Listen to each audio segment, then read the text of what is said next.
Hello दोस्तों, स्वागत है आप सबका आपके अपने YouTube channel home study point पे। तो शुरू करते हैं पहले से गणित की क्लास को। और प्रश्नावली आज सोल्व कराने, प्रश्नावली 1.4 सोल्व कराने वाले। कहाँ से सोल्व कराए? 1.4 से सोल्व कराने, और क्वेश्चन नंबर 3 से सोल्व कराने वाले। क्वेश्चन नंबर 3 से सोल्व कराने वाले हैं। यदि आप लोगों ने इससे पहले वाली पार्ट ना देखी हो तो लिंक आपको डिस्क्रिप्शन में मिल जाएगा। सारी वीडियो आप लोगों को इससे पहले वाली मिल जाएंगे। तो चलिए स्टार्ट करते हैं। पहला क्वेश्चन देखेंगे। तीसरा क्वेश्चन क्या दिया गया, जल्दी से आप लोग क्लास को शेयर कीजिए और ज्यादा से ज्यादा क्लास को शेयर कीजिए और कॉपी पेन निकाल के बैठिए। हम आप लोगों को क्वेश्चन नंबर 3 बहुत ही सिंपल तरीके से समझाने वाला हूं।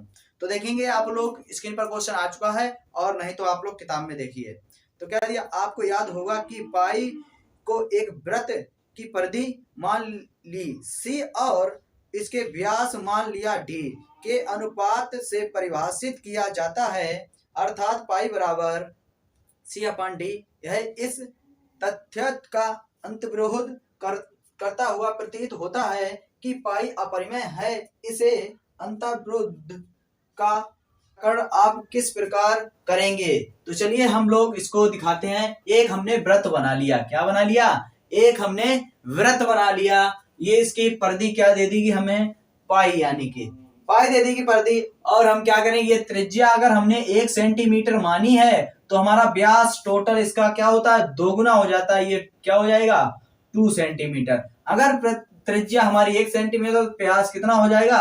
2 सेंटीमीटर। त्रिज्या का दोगुना क्या होता है? व्यास होता है। तो ये त्रिज्या हमने 1 सेंटीमीटर और व्यास हमारा 2 सेंटीमीटर हो गया। तब इसके बाद आगे क्या लिखना है? जब हम कोई लंबाई किसी पैमाने या अन्य उपकरण से मापते हैं तो हमें केवल लगभग परिमेय मान प्राप्त होता है।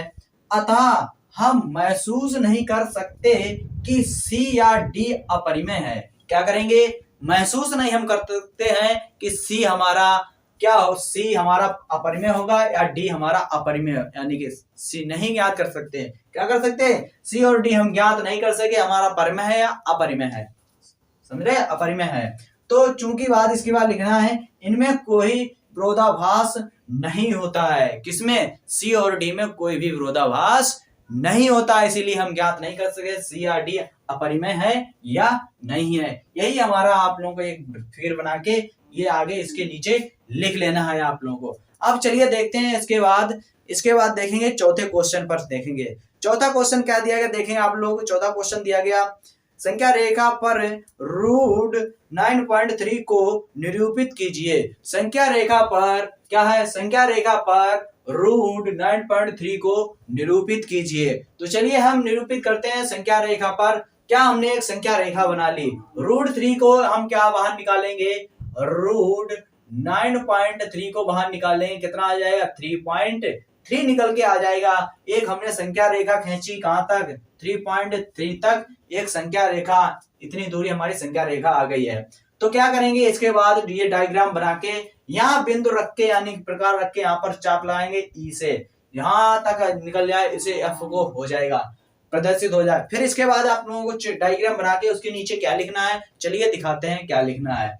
ए बी एक रेखा खींचे। सबसे पहले क्या करेंगे, ए बी एक रेखा खींच ली। फिर क्या करेंगे, फिर ए बी को एक मात्रक तक बढ़ाएं। क्या करेंगे, ए बी को एक मात्रक तक बढ़ाएं। ए बी को एक मात्रक तक बढ़ा लिया, ठीक है। एसी का मध्य बिंदु निकालें। एसी का मध्य बिंदु क्या निकालें? मध्य बिंदु निकालें। फिर बी के लंबवत एक रेखा खींचे ई एफ तक। बी के लंबवत एक रेखा खींच ली, यानी कि लंब डाल दिया हमने। कहा? बी और ई तक एक लंब डाल दिया, यानी कि एक रेखा खींच ली।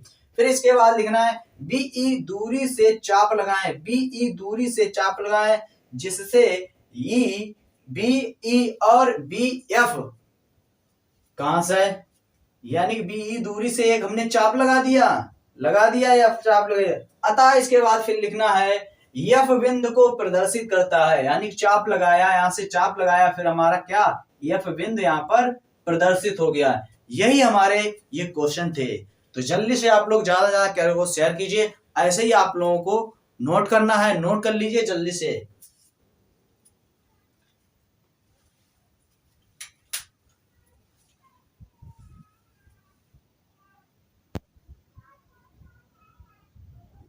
ये बहुत ही एनसीईआरटी क्वेश्चन है, बहुत ही इंपॉर्टेंट क्वेश्चन है, आप लोग जल्दी से इनको नोट कीजिए।